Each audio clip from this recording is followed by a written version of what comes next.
सरे एह स्तोत्र जे मन में धरे तेहना काज सदाई सरे आदि व्याधि दुख जावे दूर चिंता मणि मारी चिंता छू शंखेश्वर दादा मारी चिंता छू चिंता मणि मारी चिंता छू।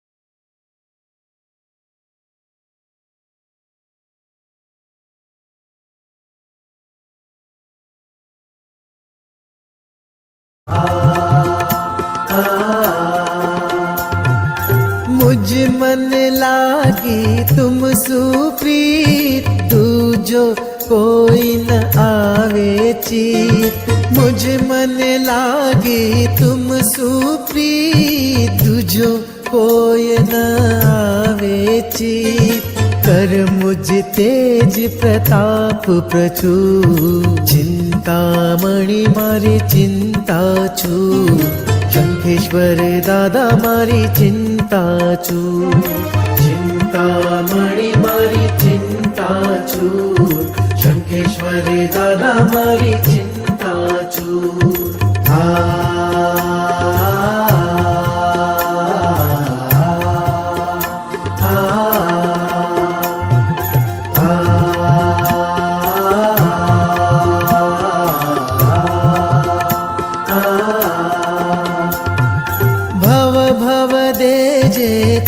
पद से श्री चिंतामणि हरिहंत दे भव भव दे जे तुम पद से श्री चिंतामणि हरिहंत दे समय सुंदर कहे गुण भरपूर चिंतामणि मारी चिंता छू शंखेश्वर दादा मारी चिंता छू चिंता मणि मारी चिंता छू शंखेश्वर दादा मारी चिंता छू चिंता मणि मारी चिंता छू शंखेश्वर दादा मारी चिंता छू। Some things are hard to commit to, like learning how to surf or saving for a family vacation.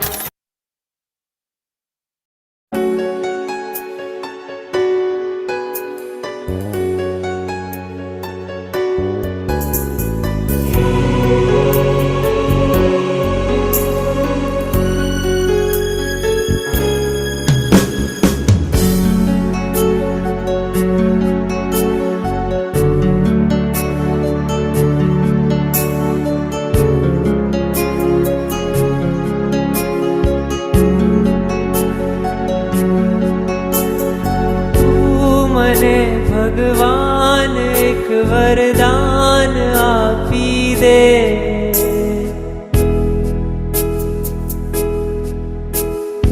જ્યાં વસે છે તું મને ત્યાં સ્થાન આપી દે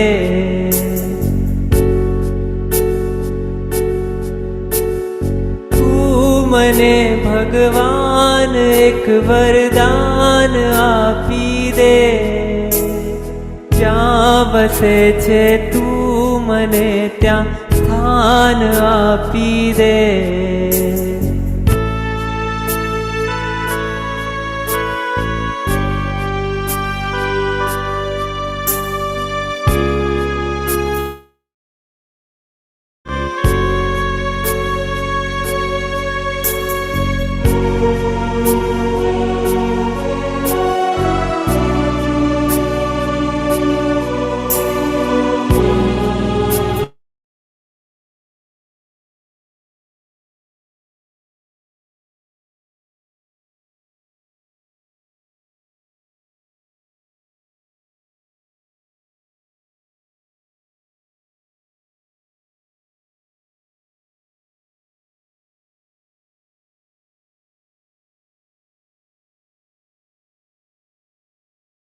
હું જીવું છું એ જગતમાં જ્યાં નથી જીવન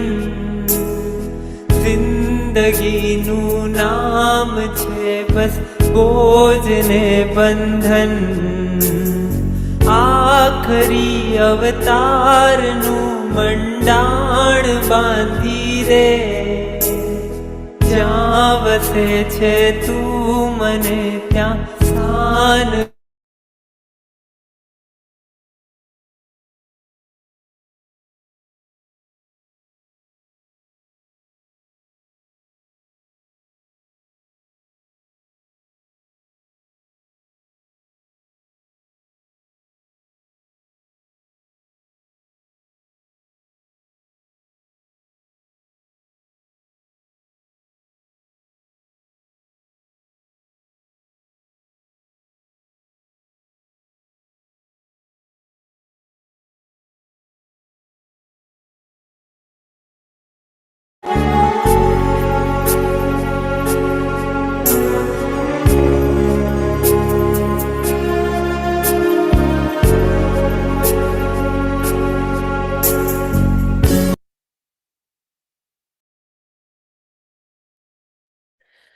Jai Jinendra, everyone, and Pranam.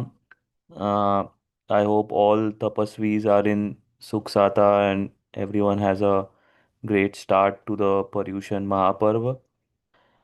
Thanks a lot for joining us in the first Swadhyaya session as we embark on this 8 day Paryushan festival. And we will be, as you know, having these sessions every day. And the idea was that we deliberately had people from the YJP education team and the JAINA education team conduct these sessions because we felt that it's the best way for everyone to relate to what the speaker is talking about when the speaker is is one of us. So that's the intention, and every day you must have seen the schedule. We'll be having a speaker cover a different topic. Two things to highlight is one is that we will be taking help of a presentation to make it more visual and easy to understand, as well as we want to make this more of a discussion and helping all of us clear our understanding of the Jain philosophy through these sessions. So feel free to ask whatever questions you might have to the speaker. And with that, let me invite Anish Visaria, who is today's speaker. Anish has been part of Jaina education for a long time, as well as he is the founder of Jain GPT. And we are delighted to have him kick us off with the first session on Kashay and no Kashay. So, Anish, over to you now. Thanks, Priyank. Jai Jinendra, everyone. So let me just share my screen here.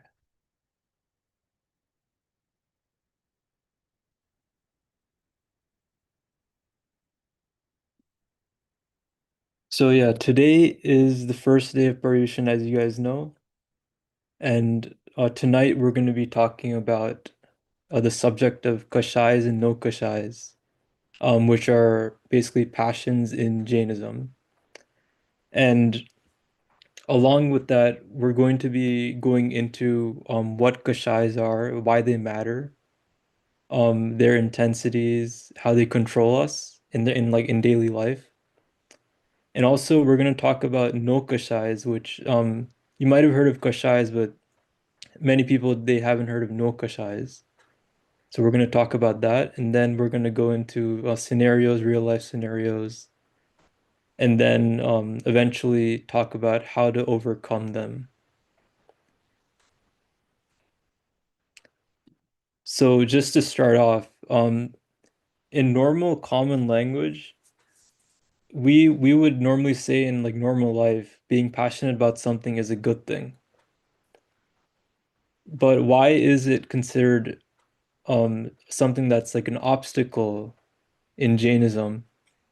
when it's a good thing in normal life. Like you might say you're passionate about a subject, you're passionate about a sport, you're passionate about anything in life, which is a good thing for your own ambitions in that scenario. But when you're talking about getting to moksha or liberation, being passionate is represents a desire, obviously, and attachments, and that is sort of an obstacle to like a liberation um phase. So in order to become a siddha, you cannot at that point you would not be passionate about anything. And as I said, passions are exactly what it's the root of karmic bondage. So like sometimes we talk about karma, but sometimes talking about karma is very abstract. But when you talk about kashayas or passions, then it's very obvious what is actually causing things in life and karma, because that's easy to see. So let me actually get into what exactly I mean by passions or kashai. So kashais in like normal terms or general descriptions would be like the main kashais are anger, pride, deceit, and greed. And the word kashai comes from kash means samsar and aya means gain. So kashai is basically it makes you gain more samsar, which is not a good thing. It's not a good thing in terms of Jainism and reaching like a moksha state.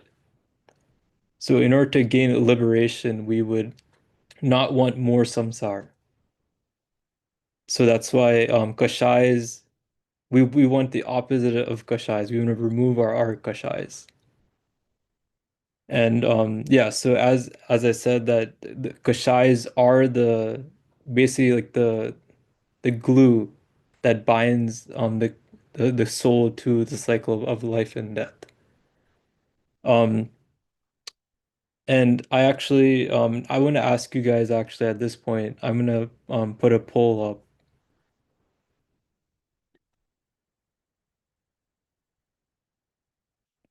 If I can pull, Should I launch it, Anish? yeah, if you can launch the first poll, yeah.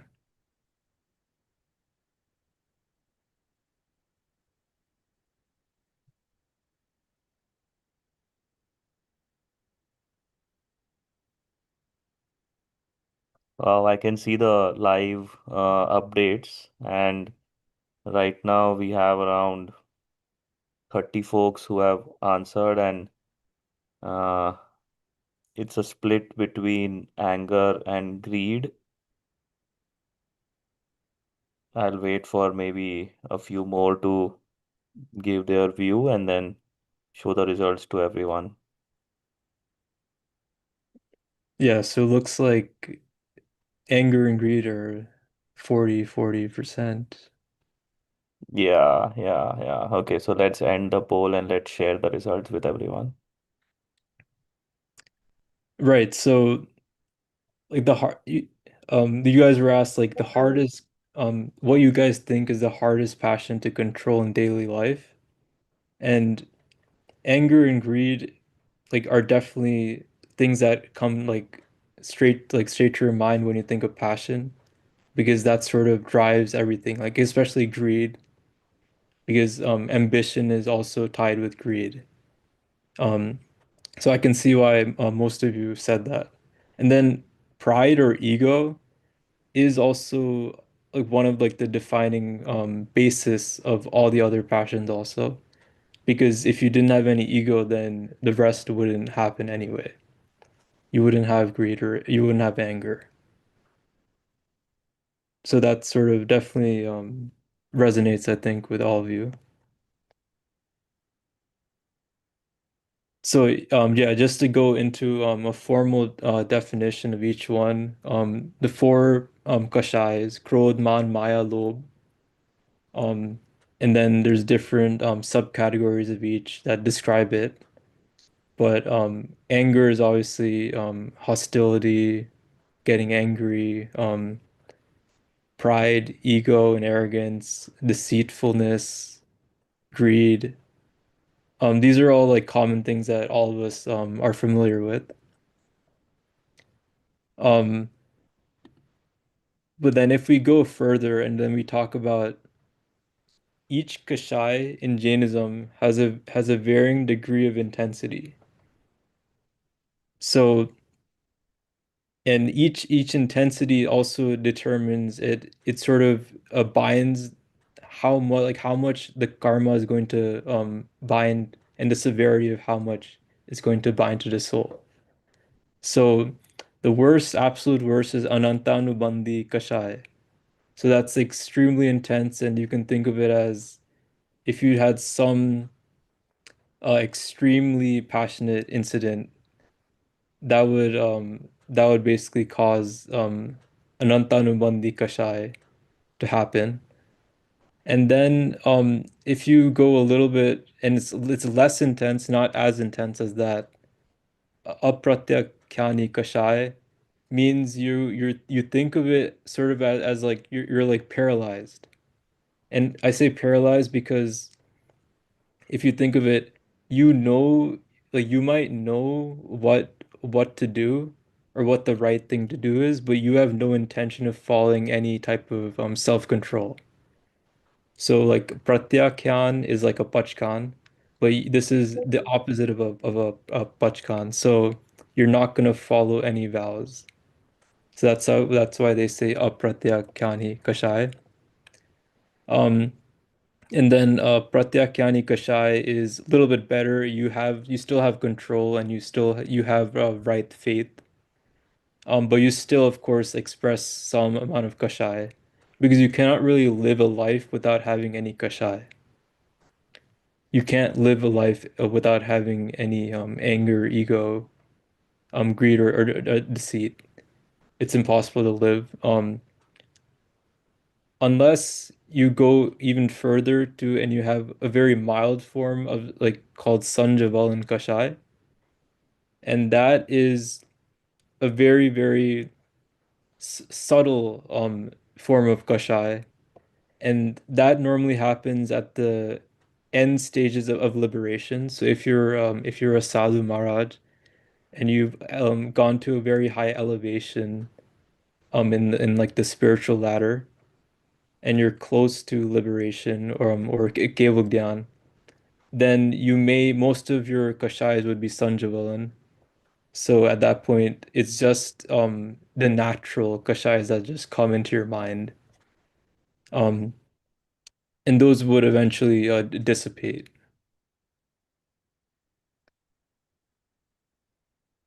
So I think if you can launch the second poll now.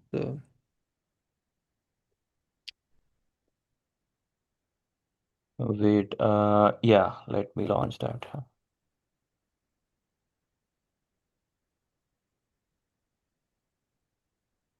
So So the if you question, yeah, go ahead, Anish. right, yeah. So if you had to rank these four the main kashayas, what do you think causes the most conflict in relationships?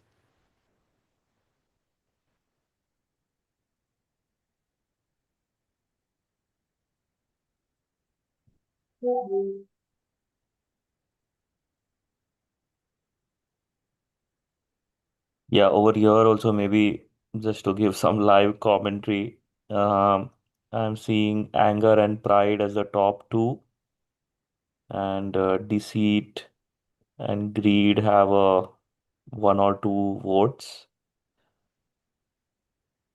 Yeah, I'm happy that a lot of people are participating, so that's pretty good. Okay, so maybe 5 more seconds if anyone is left to vote.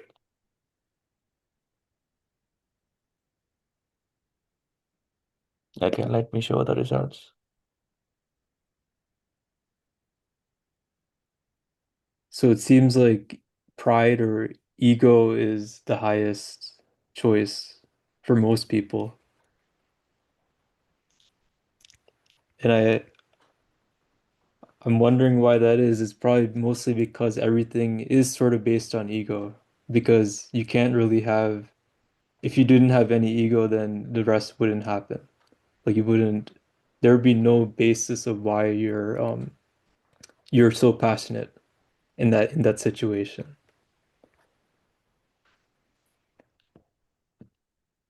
So if we go further here, so as I said about the Anantanubandhi Kashai, which is the most intense passion, this binds the soul to endless samsara. So it's very important to not have an intense passion. So like no intense violence or anything. Because that will like prevent you from like the ultimate goal of moksha. And it's pretty important to not have intense levels of anger, greed, ego, or the deceit. Um, but if we talk about a concrete scenario now, let's suppose um there's a man who works tirelessly to build a business, and then one day some of his children, his son makes a mistake that costs the company a lot of money. It causes a lot of financial damage. So then he gets overcome by anger, and then he starts damaging all the relationships with his family. And then if you go even further, it could convert into something else. So it could convert into ego, and he could think like it's I was right to teach him a lesson. And when you do that, that will like lock you into a very intense passion of your own like ego and anger. And then over time, this pride is going to mix with deceit, and then he's just going to hide his own mistakes. And then obviously everything else is wrapped up into an obsession with the wealth. So like we can see like this happens a lot many times in life where we don't know when one thing leads to another. And like it's important to not let like small sparks take over in our lives. So now I want everyone actually to think about a time in their own life where there is an extreme passion. And maybe you can like maybe type it in the chat, or someone we can have a few volunteers also if they want to talk about it.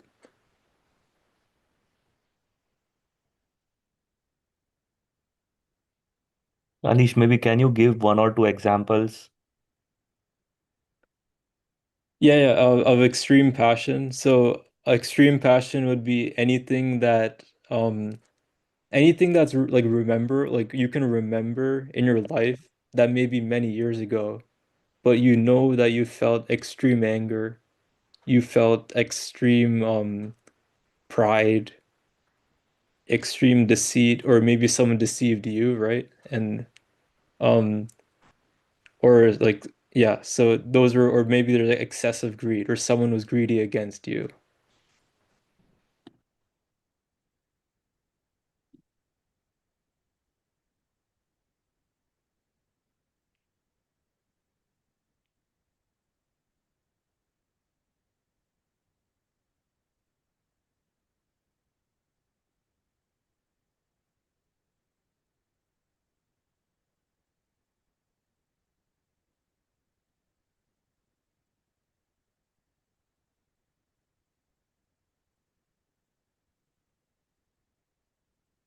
So when things are not done the way you want them to be,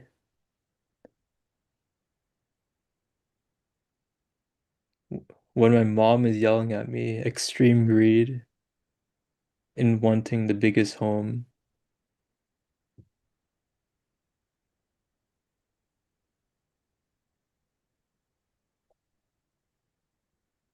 It's actually a little difficult to think about when did you feel Maya or extreme Maya. Uh, Right, Maya, deceitfulness. So yeah, I guess it may be actually easier for people to think about when others have deceived them, maybe. Um, like obviously I think we are sort of biased in our own mind to not think of the things that we have done, but you always think about the things that other people have done to you. Yeah, and even to admit it. Right, right. I felt grieved when I got a check for a permit I had applied in my name.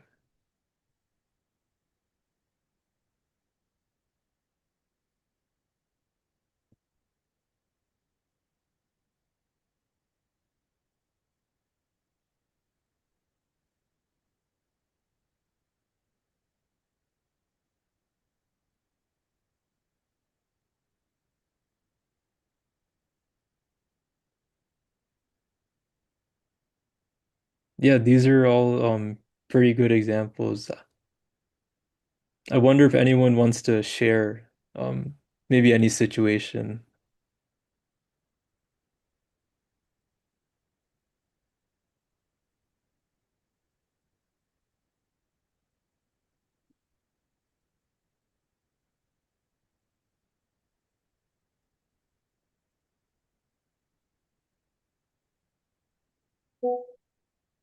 Maybe this is also kind of our ego, which is not letting us share our wrong deeds Right, right, publicly. yeah, yeah. Yeah,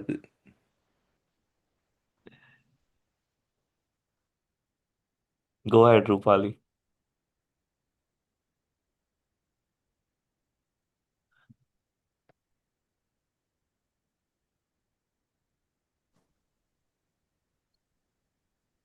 Hi everyone, Jai Jinendra.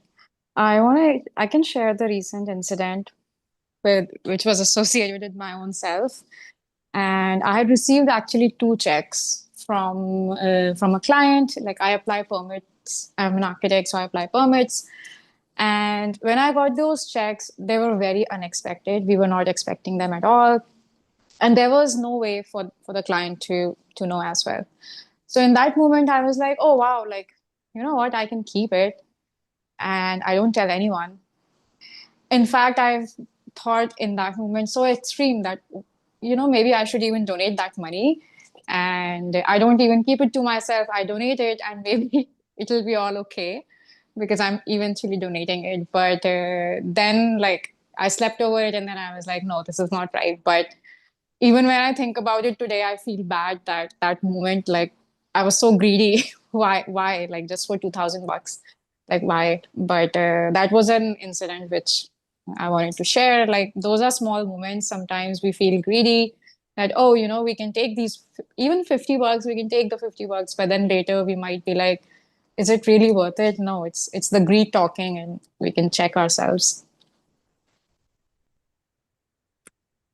right, right, yeah. It's because like in the moment we would think about our short-term gain, and maybe like even short-term could be this entire life. Like if you think about in the perspective of Jainism, then there's like infinite lives in the past and in the future. So, right, yeah, it can definitely be something, yeah, that you can think about. Greediness and right. And then I think we have a few others in the chat. Extreme greed when you're being possessive with your family to an extent, being obsessed with your kid's wife, wanting the latest products. Yeah, that's a good one.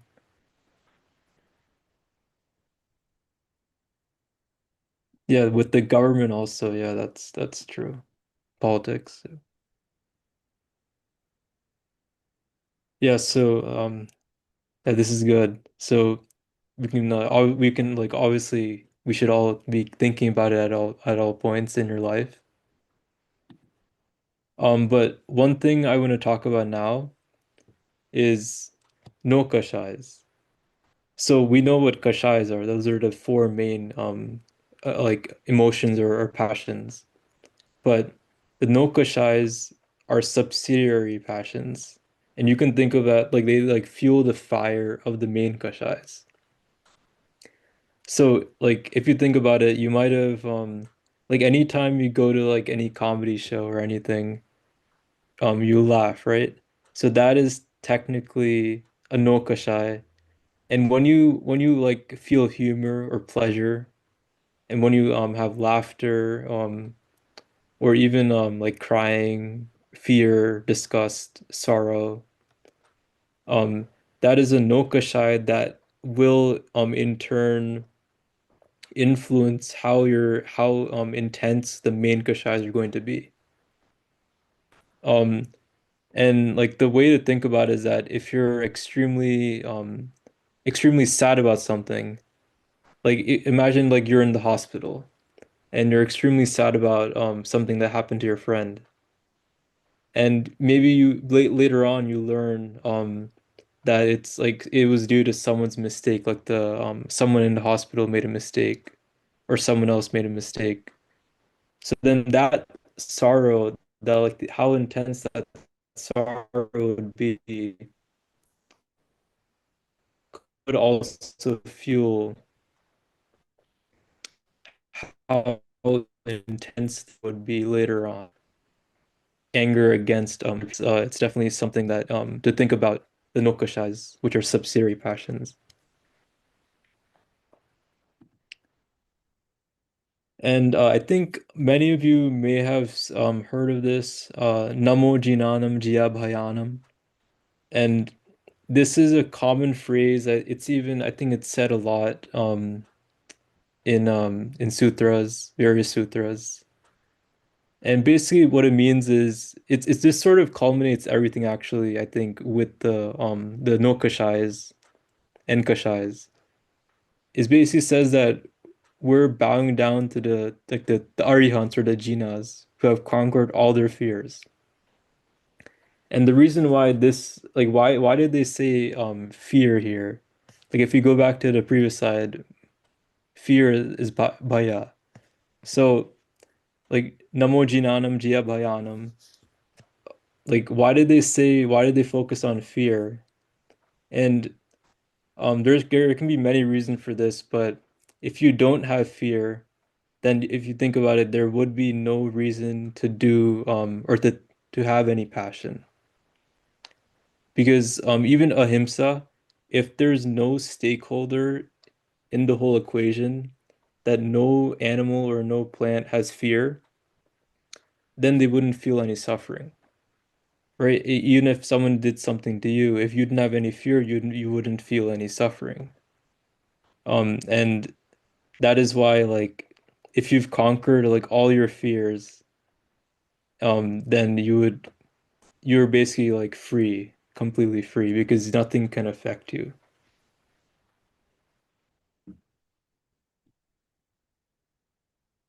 Right, and as I said before, nokashayas act as catalysts. They exacerbate the effects of kashayas. They create a feedback loop and they strengthen the karmic attachments. Um, and like yeah, one example of this is if you experience great wealth, that can lead to greed, and that will increase your attachment. So that's an example of how your nokashaya will fuel your main kashaya. If you can launch the third poll, I think this would be a good time for that. Yeah.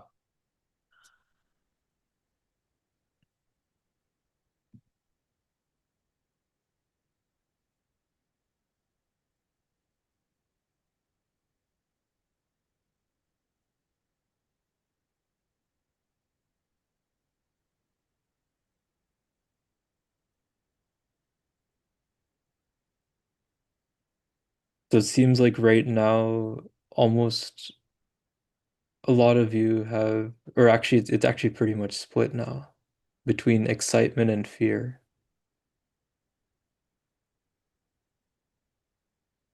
and sorrow.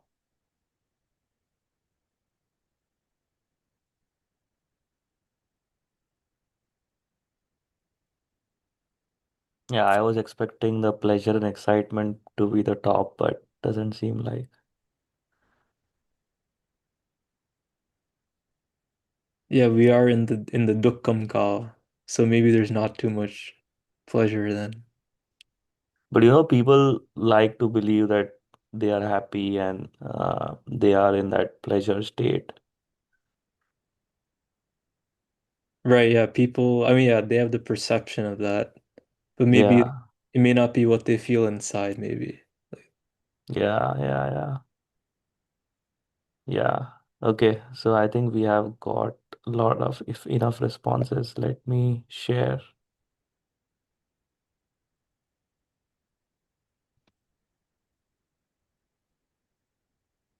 Yeah, so it seems like 40% have chosen fear, so that's like the highest, and then pleasure and excitement and sorrow. Now, Anish, I have a question. So, amongst these, is there like a rank order of which one is worse than others? Which one is worse than others? I So I mean, I like obviously like if you so each nokashai is also associated with the karma. So if you have more karma that makes you like laugh more, or you're put into situations that like give you more like humor and laughter. Obviously that's a punya, like, so that's like that would be a good thing. So that I don't think that's a subsidiary passion, a nokashai that's bad in like that scenario. So yeah, definitely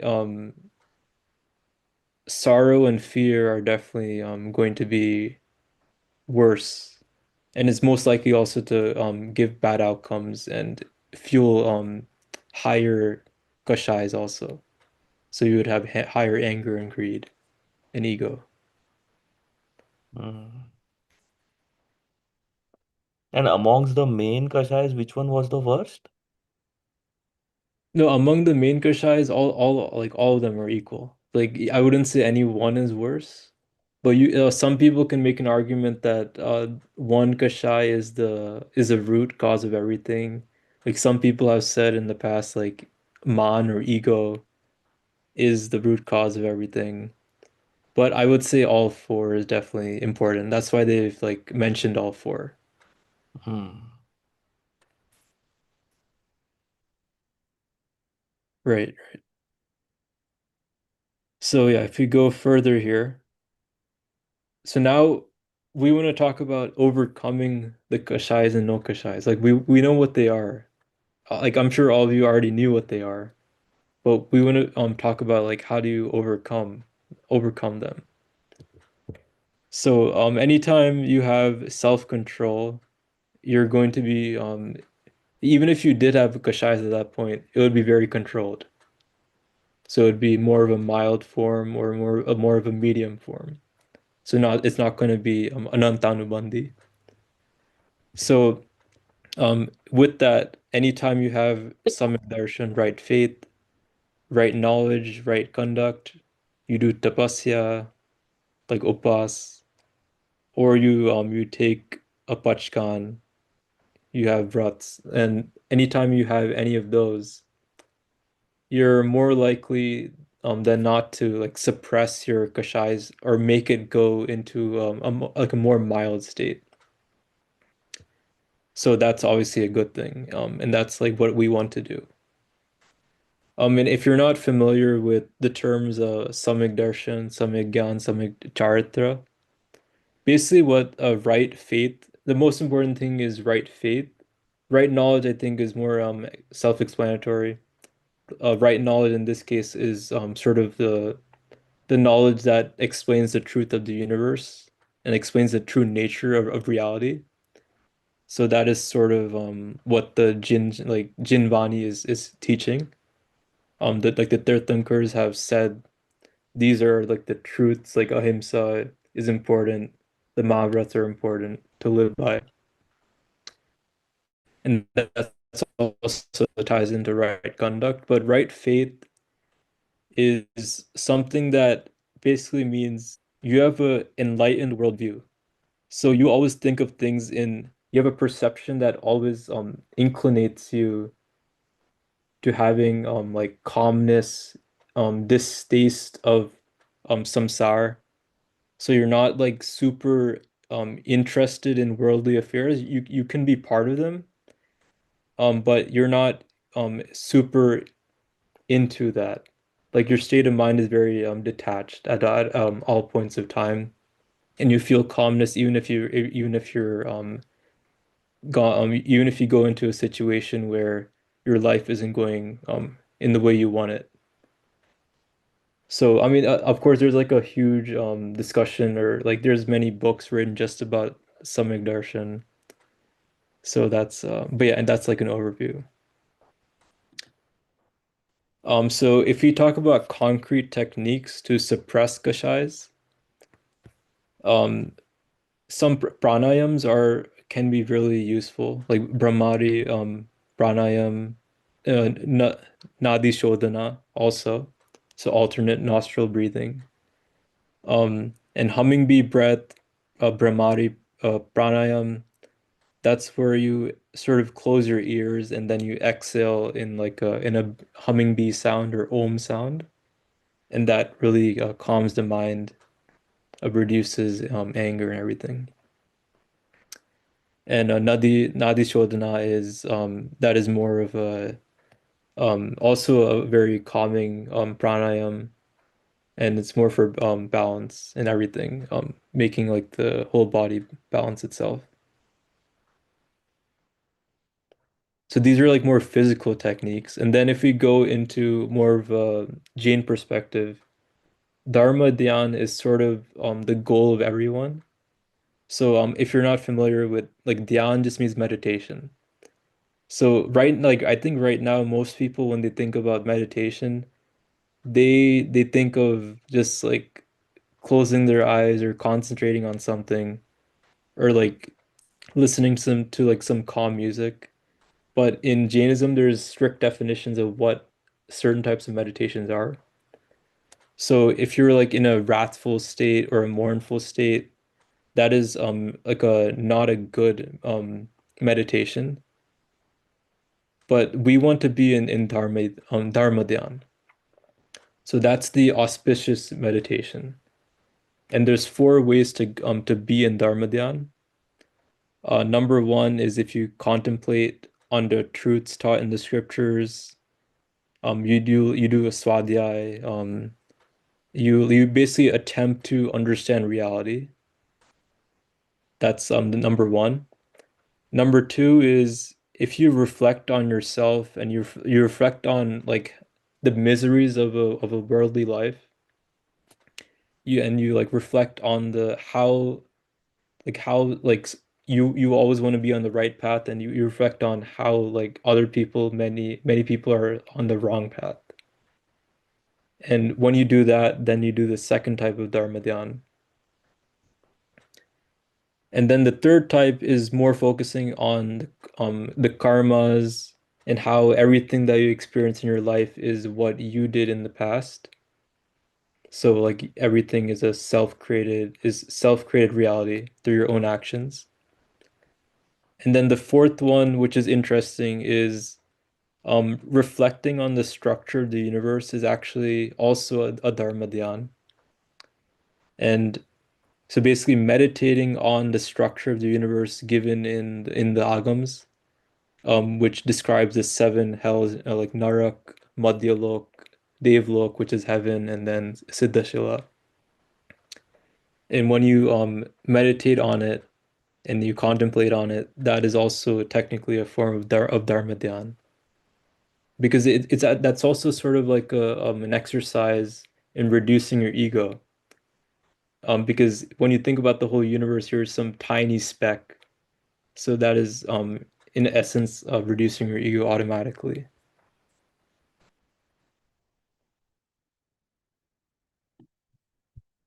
And actually, I want to launch the fourth poll now, actually. So if we can get that.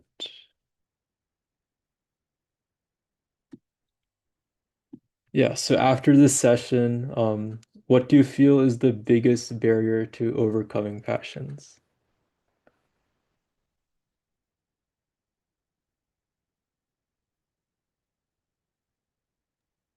This is a great question.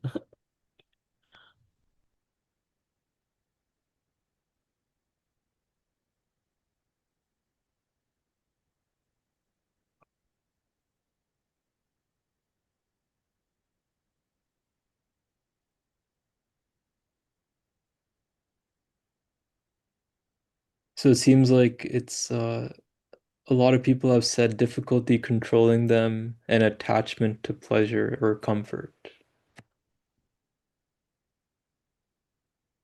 But it's also mostly split. Everyone has, there's votes for every option. So You can choose multiple, is it? no, I think this is only one. Okay.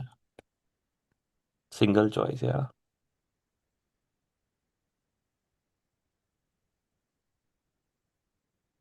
So yeah, 100% have answered now, so we can end it.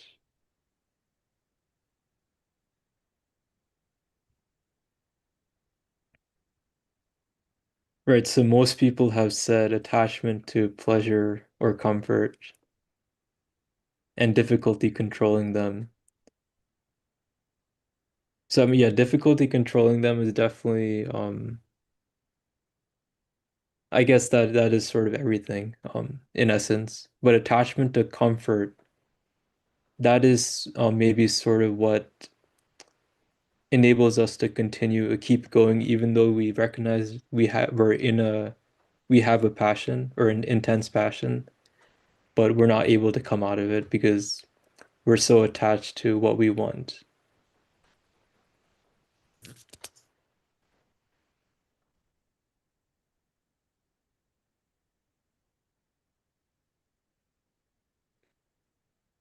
Yeah, this is good. Yeah.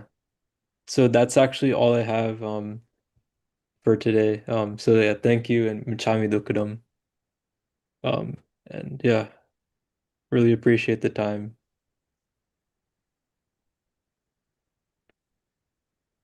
Great, great. Anish, I think while others think about some questions, etc., maybe one generic thing, and I'm sorry we didn't discuss this before, but I just want to understand that what motivates you to dig deeper into Jain philosophy to understand all this. Like, what are some fundamental things that you have realized which make you say that, hey, I could be doing something else, but I want to focus on going deeper into Jain philosophy.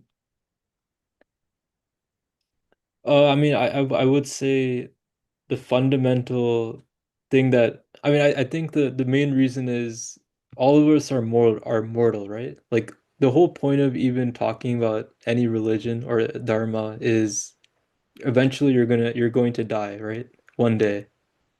So then what happens next? Like when you think about it that like that, what happens next? You can either wait to find out or you can try to find out right now.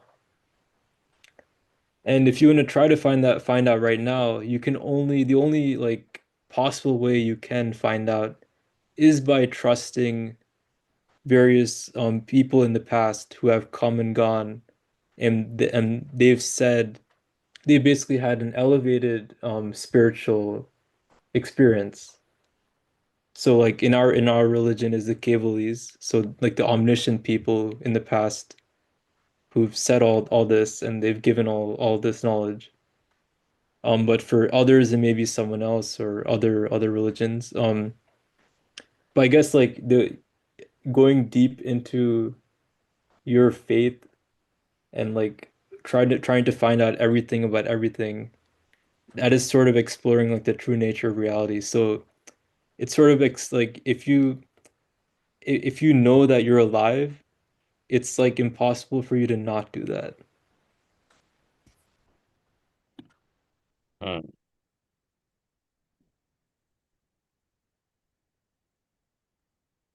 That's interesting. I think, yeah.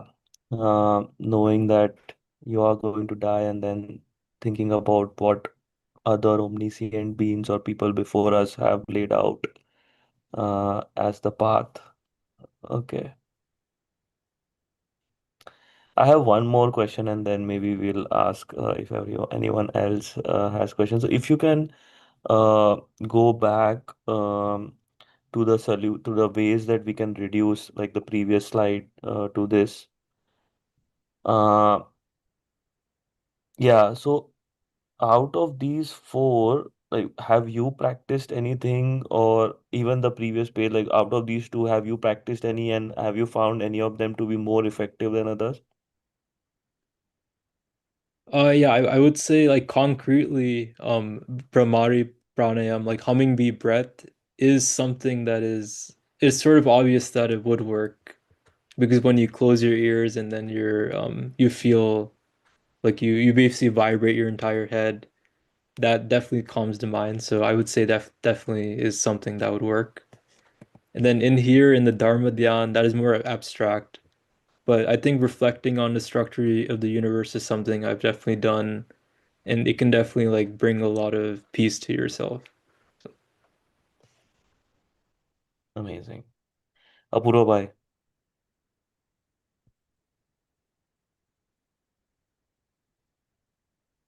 you're on mute, Apurva bhai, in case you're speaking.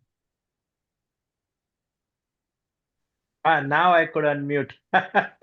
Yes, I think it was muted. Uh, so thank you very much, Anish and Priyank, for this valuable information. It allowed me to reflect, to understand how can we remove Kashay when we live in North America, where we are surrounded by greed and anger on a daily basis. I mean I think it's not just North America, it would be I think the entire universe, maybe except for Siddhashila, which is like the moksha. But I think that is sort of what we're striving to do, and I think it sort of comes along with every other religious practice that we already have, such as like following, trying to do tapasya, whether it be internal or external austerities. So external austerities would be like upas, ayambol, tap, and many other things, or even like holding a single asana for a long period of time.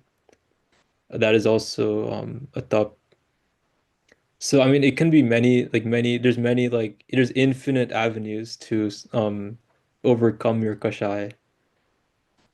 But yeah, I guess there's not one single answer.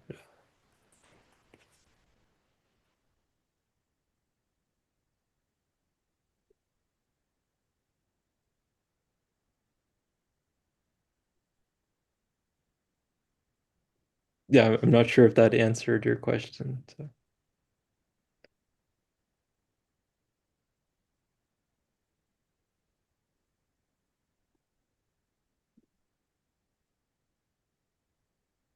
Okay.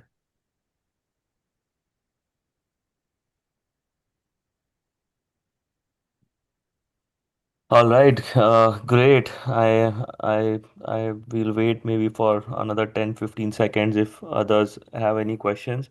But yeah, Anish, if you can go to the next slide. So as I was saying that we'll be having these sessions every day, and here you see the overall schedule. Um, and I'm glad that so many of you turned up for today's session. And tomorrow we'll be talking about purity of soul, and then Jain Tap and diet. Then on Saturday it will be Jain philosophy compared with others. Then Sunday will be correct understanding of Tap in Jainism. Kalpesh Bhai, he has already done a bunch of sessions on Gati, so you might recognize him. And then we have I and Karma, and then the mystery of five senses. If you, oh, actually, one more person, Ashwita, I think you have a question, is it? Your hand is raised.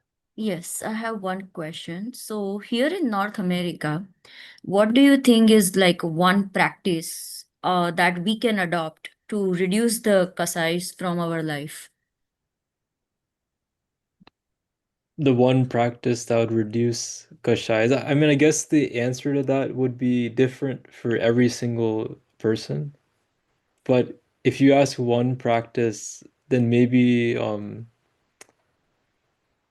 like pranayam would definitely reduce and calm the mind and reduce the amount of kashayas that you would and the amount of intense kashayas that you would feel. But of course it's not as simple as that. It also depends on how we live. Like if you live a very stressful life, like you're always going to be prone to higher in like intense passions. Thank you. Anish, we have one question in the chat. What is the ultimate cause of Kashayas? The cause of kashayas, so that is basically based on your experience, but I think like so every single event in the universe is driven by the five sambai. So I think like those would be if I remember correctly, Kal, Swabhav, Niti, Purusharth, and Karma. So basically time, the nature of a situation, your destiny, um, your own self-effort, and then your karma. So not like everything, all the events that happen in the universe are simultaneous in those five some way, like those five factors.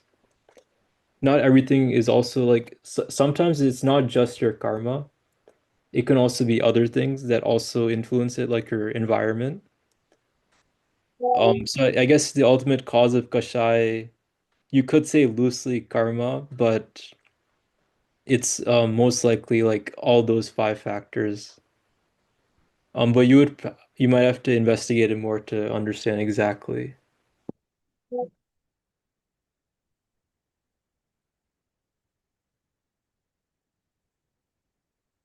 Another one in the chat is how to cancel out or reduce Anantanubandh Kashay.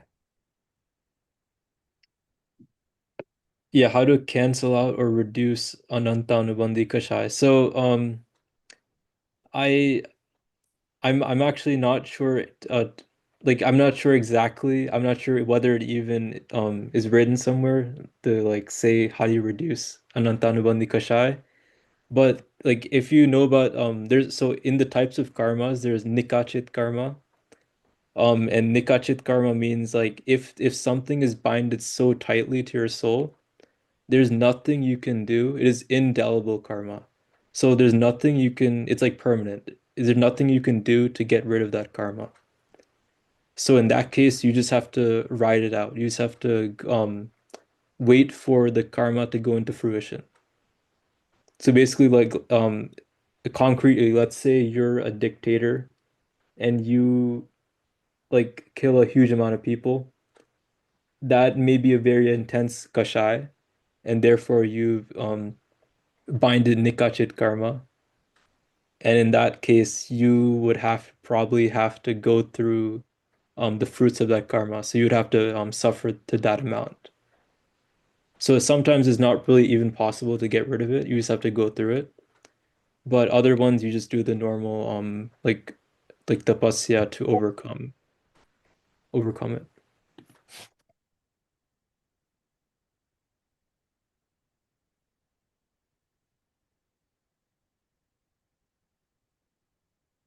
Bye, Sanbhai. Yeah, five samvaya. Yeah. This is what I got on Google.